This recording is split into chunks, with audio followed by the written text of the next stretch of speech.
Hello friends, आपका स्वागत है हमारे चैनल वॉइस विद कुशवाहा पर, जिस पर आपको रोज़ नई नई कहानियाँ देखने को मिलती रहती हैं। और आज की कहानी है फैसला। रानी कमरे में बैठी गाना गा रही थी कि मेरी बुआ जी आएंगी, फल मिठाई लाएंगी और ढेर सारी किताबें लाएंगी, सबको खूब पढ़ाएंगी। बुआ जी आते समय मेरे लिए नए कपड़े जरूर ले आना। दूसरी लड़की की मांग होती है। इस तरह की मांगे हर साल गर्मी की छुट्टियां आते ही भाइयों के बच्चों की होती है, जिन्हें राधिका मायके जाते ही पूरा करती। मगर एक बार जब वह मायके गई तो बड़े भैया भाभी की बातचीत सुनकर उसके पांव तले की जमीन ही खिसक गई। बड़ी मुश्किल से दोनों का तलाक कराया। भाभी कह रही थी, और क्या, अगर तलाक नहीं होता तो क्या राधिका हमें इतना देती? देखना, बड़ी की शादी में कम से कम 15 लाख उससे लूंगा, भैया कह रहे थे। बदले में क्या देते हैं हम लोग? हर साल एक मामूली साड़ी पकड़ा देते हैं, वह इतने में भी अपना सब कुछ लुटा रही है। हंसते हुए उसकी भाभी ने कहा तो वह जैसे धड़ाम से जमीन पर आ गिरी। सच में उसका शोषण तीनों भाइयों ने किया है। उसे याद आ गई 15 वर्ष की पूर्व घटना। उसके विवाह के लिए लड़का देखा जा रहा था। पिताजी तीनों बेरोजगार बेटों की लड़ाई व बहुओं की खींचातानी झेल न पाए और गुजर गए। फिर तो उसकी शादी के लिए रखे 5 लाख वे सब खूबसूरती से डकार गए। उसका विवाह उससे लगभग दोगुनी उम्र के व्यक्ति राघव से कर दिया गया और दहेज तो दूर, सामान्य बर्तन तक उसे नहीं दिए गए। यह देख माँ से रहा नहीं गया। वे बोल पड़ी, अरे थोड़े जेवर और जरूरी सामान तो दो, लोग क्या कहेंगे? आप चुप रहे माँ, हमें अपनी औकात में शादी करनी है। सारा इसे ही दे देंगे तो मेरी बेटियों की शादी कैसे होगी? बड़ा भाई डांट कर बोला तो वे चुप रह गई। फिर तो राधिका ससुराल गई और उसके बाद उसकी पढ़ाई और नौकरी तक इन सब ने कभी झांका तक नहीं। राघव पत्नी को पढ़ाने के पक्षधर थे, इसलिए उनके सहयोग से उसने बीए की परीक्षा पास की। उसके कुछ दिनों बाद बैंक की परीक्षा पास कर ली तो बैंक में नौकरी लग गई। राघव पढ़ी लिखी पत्नी चाहते थे, परंतु कमाऊ पत्नी नहीं। अतः जैसे ही उसकी नौकरी लगी, उन्होंने समझाने की कोशिश की, क्या तुम्हारा नौकरी करना इतना जरूरी है? हाँ, क्यों न करें, इतनी औरतें करती हैं, फिर बड़ी मुश्किल से लगी है, उसने सरलता से जवाब दिया। फिर बच्चे होंगे तो पालेगा कौन? क्यों, दाई रख लेंगे, आजकल बहुत से लोग रखते हैं। मैं भविष्य की इस छोटी सी समस्या के लिए नौकरी नहीं छोड़ सकती। इस दो टूक जवाब पर राघव कुछ नहीं बोले, पर उनका जमीर इस बात को स्वीकार न कर सका कि लोग उन्हें जोरू का गुलाम या जोरू की कमाई खाने वाला कहें। इधर उसके मायके के लोग उसकी नौकरी की खबर सुनते ही मधुमक्खी के समान आ चिपके। पति पत्नी की लड़ाई में हमेशा मायके वाले फायदा उठाते हैं। यहाँ भी यही हुआ। मायके वालों के उकसाने पर वह तलाक का केस करके नौकरी पर चली गई। बाद में आपसी सहमति पर तलाक भी हो गया। इसके बाद इस दूध देती गाय का भरपूर शोषण सबने किया।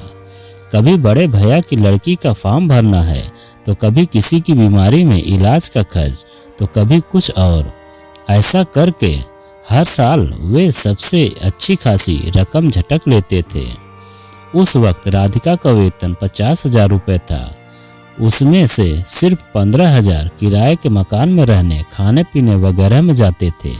बाकी भाइयों की भेंट चढ़ जाता था। मगर उस दिन की भैया भाभी की बातचीत ने उसके मन को हिला कर रख दिया। उसके बाद वह 5 दिन की छुट्टियां लेकर किसी काम से गोरखपुर गई थी तो वहां संयोगवश उसके पति साइकिल पर फेरी लगाते दिख गए। ये क्या हाल बना रखा है आपने? औपचारिक पूछताछ के बाद उसने पहला प्रश्न किया। कुछ नहीं, बस जी रहे हैं, तुम कैसी हो? उन्होंने डबडबाई आंखों को संभालते हुए प्रश्न किया। मैं ठीक हूँ, आपकी पत्नी और बच्चे? उसका दूसरा प्रश्न था। पत्नी ने मुझे छोड़कर नौकरी का दामन थामा तो बिन पत्नी बच्चे कहाँ से होते? उन्होंने जबरदस्ती हंसने का प्रयास करते हुए कहा। गांव में कौन कौन है? पिताजी का निधन तुम्हारे सामने हो गया था। तुम्हारे जाने के 2 साल बाद माँ गुजर गई और सभी भाइयों ने परिवार सहित दूसरों शहरों को ठिकाना बना लिया। उनका सीधा उत्तर था। और आप? इस प्रश्न पर वे थोड़ा संकुचा गए, फिर बोले, मैं यहीं गोरखपुर में रहता हूँ। सुबह से शाम ढले तक कारोबार में लगा रहता हूँ। सिर्फ रात में कमरे में रहता हूँ। मुझे अपने घर ले चलिए, कहकर वह जबरदस्ती उनके साथ उनके घर में गई। वहाँ एक पुरानी चारपाई, एक गैस स्टोव व जरूरत भर का थोड़ा सा सामान था। उसे बैठा कर वे सब्जी व जरूरी सामान की व्यवस्था करने गए। तब तक उसके सारे सामान जमा किए गए। उनके लौट कर आते ही सब्जी रोटी बनाकर उन्हें खिलाई और खुद खाई। उस रात वह उनके बगल में लेटी तो उनके सिर पर उंगलियां फेरते हुए उसने पूछा, आपने दूसरी शादी क्यों नहीं की? क्यों? क्या एक शादी काफ़ी नहीं है? जब पहली पत्नी ने ही साथ नहीं दिया तो दूसरी की बात मैंने सोची ही नहीं। इस जवाब से वह टूट गई।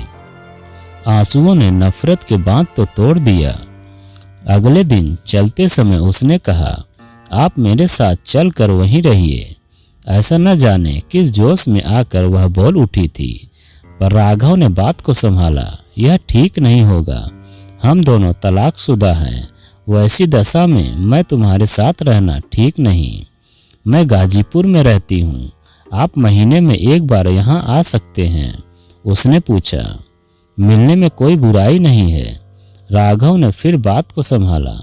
फिर बस स्टैंड तक जाकर बस में बैठा आए और हाथ में 500 रख दिए।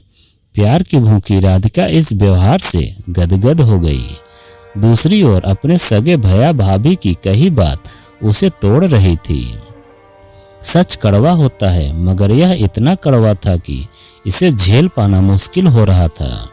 उसके यही सब सोचते जब उसके मोबाइल की घंटी बजी तो वह वर्तमान में लौटी। क्यों इस बार छुट्टी में नहीं आ रही हो?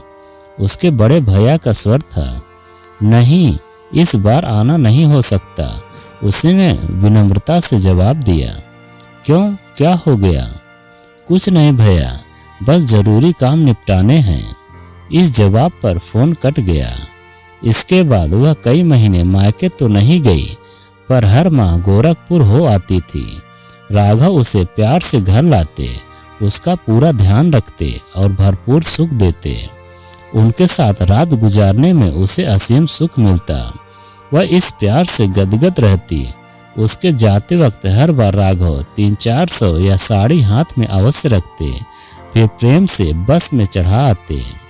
सबसे बड़ी बात यह थी कि उन्होंने आज तक यह नहीं पूछा कि अब वह किस पद पर है, वेतन मिलता है कितना। क्यों, आपको मेरे बारे में कुछ नहीं जानना? एक बार उसने पूछा था। जानता तो हूँ कि तुम बैंक में हो, उन्होंने सहज भाव से जवाब दिया। उनकी सबसे बड़ी बात यह थी कि वे अपने ऊपर एक पैसा भी नहीं खर्च करने देते थे, इसलिए स्वाभाविक रूप से वह उनकी ओर झुकती चली गई। एक दिन अचानक बहुत दिनों से मायके न जाने पर उसकी माँ, बड़े भैया, मझले और छोटे भैया भाभी सभी आ गए। मझले को मेडिकल में लड़के का एडमिशन कराने हेतु 2 लाख चाहिए थे। वहीं बड़े भैया बड़ी लड़की की शादी हेतु पूरे 10 लाख की मांग लेकर आए थे। इसी प्रकार छोटा भी दुकान हेतु पुनः 1 लाख की मांग लेकर आया था। उन सबकी मांग सुनकर वह फट पड़ी। क्यों, आप लोग इसका इंतजाम खुद नहीं कर सकते, जो जब तब आ जाते हैं? मेरी भी शादी हुई थी, तब आप तीनों ने क्या दिया था? इस पर सब सपका गए, मगर छोटा बेहियाई से बोला, हमारे पास नहीं था इसलिए नहीं दिया। तुम्हारे पास है तभी तो ले रहे हो। कुछ नहीं, पहले पिछला हिसाब करो, मुझसे जो लिया है वो लौटाओ। मेरे पास सब लेन देन लिखा है। तभी उसके पति का फोन आ गया। क्यों, क्या हुआ, कैसे हैं आप? बस 3 दिन से थोड़ा सा बुखार है, तुम्हारी याद आ रही थी इसलिए फोन कर दिया। पति का थका स्वर सुनकर वह तुरंत बोली, रात की बस पकड़कर मैं आ रही हूँ, आप चिंता न करें। फिर वह फोन रखकर जल्दी जल्दी जाने का सामान पैक करने लगी। क्या हुआ अचानक, कहाँ चल दी? माँ ने घबरा कर पूछा। जा रही होगी गुलछर्रे उड़ाने, मझला भाई बोला। सुनो, अपनी औकात में रह कर बोला करो। ये मेरे पति का फोन था। यह सुनकर सभी की आंखें फटी की फटी रह गईं। तलाकशुदा पति से तेरा क्या मतलब? उसकी माँ बोली। माँ, मतलब तो शादी के बाद भाइयों का भी बहन की आमदनी या जायदाद से नहीं होता, पर मेरे भाई तो बहन को दूध देती गाय समझकर पैसा लूटते रहे। जब वापस देने की बारी आई तो बहाने करने लगे। उसका यह रूप देखकर सब भौचक्के थे। और हाँ माँ, आप सब ने मिलकर मेरी शादी इसलिए तुड़वाई ताकि मेरे पैसे पर ऐश कर सके। बेटा, तुम गलत समझ रही हो, माँ ने फिर समझाना चाहा। सच क्या है माँ, यह तुम भी जानती हो। पूरे 5 लाख जो पापा ने मेरी शादी के लिए रखे थे, इन तीनों ने डकार लिए थे। एक फटा कपड़ा तक नहीं दिया था। फिर 5 साल तक हाल नहीं पूछा, लेकिन जैसी ही नौकरी मिली जल्दी से आकर सट गए। और तुम माँ होकर भी हाँ में हाँ मिलाती रही। यह कड़वा सच उन सबके कानों से शीशे की तरह उतर रहा था। आप लोग जाएं, क्योंकि मुझे रात की बस से उनके पास जाना है। जब मेरा पूरा पैसा देने लायक हो जाए तो घर आइएगा। इतना कहकर वह तैयार होकर घर से निकली तो वे सब हाथ मलते ऐसे पछता रहे थे जैसे कारू का खजाना हाथ से निकल गया हो। और वह तेजी से बस स्टैंड की ओर बढ़ती जा रही थी और सभी को अपनी गलती का पछतावा हो रहा था। तो दोस्तों, यह कहानी आपको कैसी लगी कमेंट में लिखकर हमें ज़रूर बताएं। और आप अगर हमारे चैनल पर नए हैं तो प्लीज़ चैनल को सब्सक्राइब करें और वीडियो को एक लाइक ज़रूर करें और एक प्यारा सा कमेंट हमें ज़रूर करें।